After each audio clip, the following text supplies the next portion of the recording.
LPG cylinder के दामों में भारी गिरावट। 1 जुलाई से 19 किलो वाले कमर्शियल गैस सिलेंडर की कीमतों में 183 रुपए 50 पैसे की बड़ी कटौती की गई है। दिल्ली में अब इसकी कीमत घटकर 2,930 रुपए रह गई है, जिससे व्यापारियों को साल 2026 में पहली बार बड़ी राहत मिली। पीएम मोदी और ईरानी राष्ट्रपति की वार्ता। प्रधानमंत्री नरेंद्र मोदी ने ईरान के राष्ट्रपति मसूद पेजेशकियान से फोन पर बात कर पश्चिम एशिया में शांति बनाए रखने पर जोर दिया। इस दौरान भारत और दुनिया के लिए हॉर्मुज जलडमरू मध्य में जहाजों की स्वतंत्र आवाजाही सुनिश्चित करने के महत्व को भी दोहराया गया। राजस्थान में खौफनाक बस हादसा।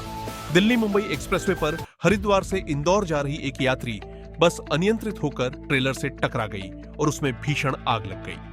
इस दर्दनाक हादसे में 7 यात्रियों की जिंदा जलकर मौत हो गई है और 20 से ज्यादा लोग गंभीर रूप से घायल हैं। दुश्मन की उड़ेगी नींद, भारतीय सेना की बाज बटालियन तैयार।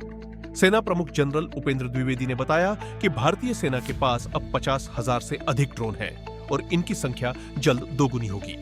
हवाई निगरानी और ड्रोन युद्ध के लिए खास बाज बटालियन को संवेदनशील सीमाओं पर तैनात किया जा रहा है।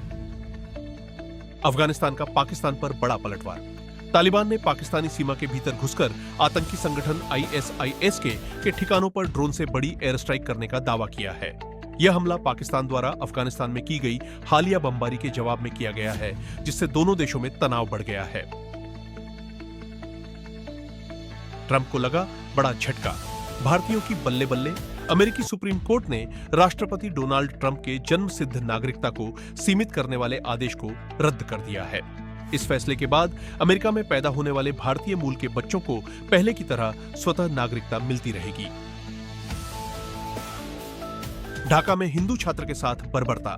बांग्लादेश की राजधानी में एक हिंदू लॉ स्टूडेंट का अपहरण कर उसे एक घर में बंधक बनाया गया और फिरौती के लिए बेरहमी से पीटा गया।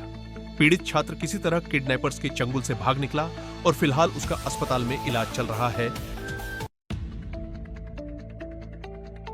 सिंधु जल संधि पर पाकिस्तान में हाहाकार। भारत द्वारा संधि स्थगित किए जाने के बाद पाकिस्तान पानी के लिए तरस रहा है और घुटनों पर आई शहबाज सरकार ने भारत से गुहार लगाई है।